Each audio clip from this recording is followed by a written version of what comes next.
I very warmly welcome Georgie Malcom and Edward Campbell-Rowntree, winners of the first William Howard competition, to share with us their particular selection of songs written by composers of African heritage.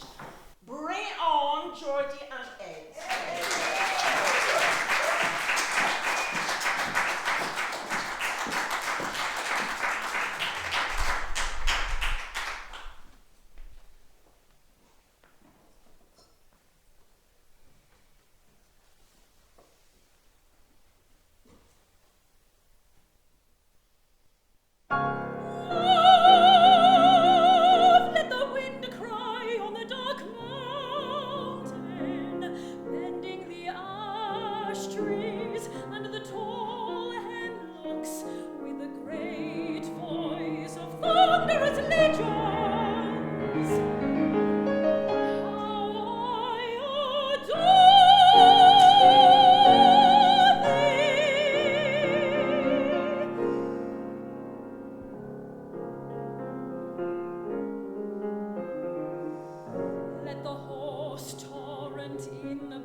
For being here to hear us today.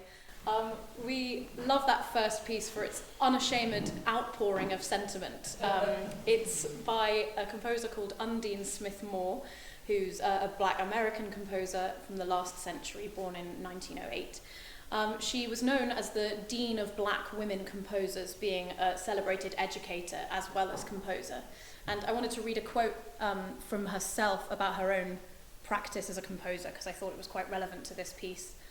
She wrote that, in retrospect, it seems I have often been concerned with aspiration, the emotional intensity associated with the life of Black people as expressed in the various rites of the church and Black life in general, the desire for abundant, full expression as one might anticipate or expect from an oppressed people determined to survive. I thought that abundant, full expression is very evident in that first piece, which sets a poem actually originally by the ancient Greek poet Sappho. You might not necessarily have thought that when you heard it. It's not only been translated into English, but then rendered again by another African-American female poet. So it's sort of been through a few iterations before arriving at that final form. Ed's going to tell you a bit about our next piece. Yeah, so our next piece is by Florence Price, who's maybe one of the composers who you may have heard of on the programme. She's gained quite a renaissance in the past sort of 10 years or so. Her life straddles the late 19th and late 20th centuries, and she was well known as a symphonic composer above all else. She was actually the first black female American composer to be known as a symphonic composer and to work with sort of the world's leading orchestras at the time. The piece we're going to do is not a symphony. It's a very, very short song. It's only about 2 minutes, and perhaps the one we found the most interpretive difficulties with. It's closer to Schubert and Fauré than anything else in our programme, and it's just about one image, and that is of the night. And I should also mention that there is a connection with a later composer, which we will get to later. Hope you enjoy.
Now we're going to stop speaking so much for a bit because we've come to our sort of large chunk in our programme. When it came to entering the competition that got us here for this wonderful weekend with Morag, we wanted to find something meaty to be the centrepiece of the programme. We didn't feel like we wanted to enter with just sort of little bits and bobs we scrabbled together. We wanted to find something we could really get our teeth into. And I think we both had exactly the same sense that this was absolutely it when we heard this piece. It's called Lilacs by George Walker and was originally actually written for soprano and orchestra, but he was a fantastic pianist, and so the piano reduction is a real work of art in itself. Yes, he was an amazing pianist. He was actually the first black American composer to perform with the Philharmonia Orchestra in San Francisco, and he premiered Rachmaninoff's Third Concerto when he was 19, so you can imagine he was quite the player. But he sort of went to all the greatest institutions. He was the first black composer to graduate from the Curtis Institute in Philadelphia, and was just a bit of a genius, really. And he died in 2016, but there's still some interview footage of him around the internet, and he strikes me as a really nice guy, but in his writing he's writes some very powerful words about the state of race in classical music. And I have a short quote for you here, and it's that the works of black composers whose music is not overtly jazz-oriented or does not conjure up in its title some exotic connection to Africa does not conform to the ideas held by many white people, both musically literate and musically illiterate, about what is unique or individual. There's often a hostility, no longer latent but frequently expressed, as to what is viewed as an encroachment on musical territory that has been regarded as the highest expression of emotional and intellectual achievement, Western music. White composers are admired for the nuggets that they extract and exploit from black ghettos, and when black composers distill the oftentimes doctrinaire techniques of 20th century icons, their music is labelled derivative. A lot to think about there. I am going to play a short piece, which is a bit lighter after Lilacs, which is the second movement of his first piano sonata. But hope you enjoy Lilacs. Yeah. So Lilacs is, you might want to say the thing about the theme of variations, because it's so beautiful. That it's based on the... Oh yes, I should say that. The theme and variations is based on an old spiritual. It's Bury Me Beneath the Willow Tree, which is a Kentucky song, which I believe Dolly Parton also sang. But she doesn't really come into it at all. So that's what you'll hear after this rather mammoth work, but we didn't want to speak in between them, so we thought we'd just introduce that now. As for Lilacs, this sets a poem by Walt Whitman. Not its entirety, but certain stanzas of this When Lilacs Last in the Doorway Bloomed, which is a long poem that Whitman wrote mediating and lamenting the death of Abraham Lincoln. So I'm sure you can understand why that was such a meaningful piece for Walker to set, as well as meaning a great deal to Whitman originally. Ed was going to read just the first stanza for you before I sing it.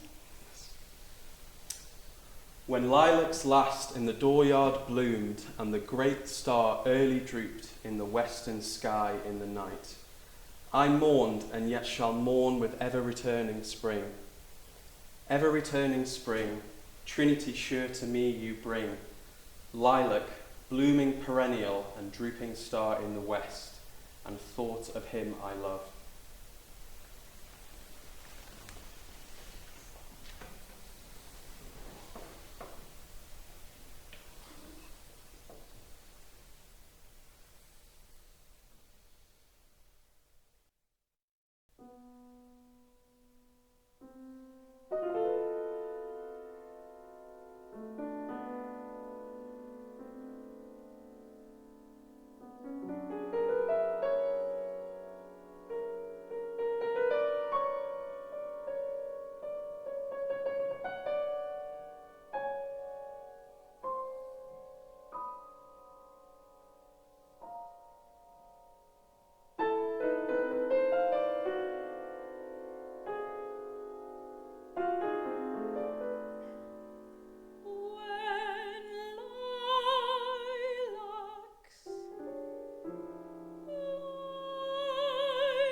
With many a pointed blossom.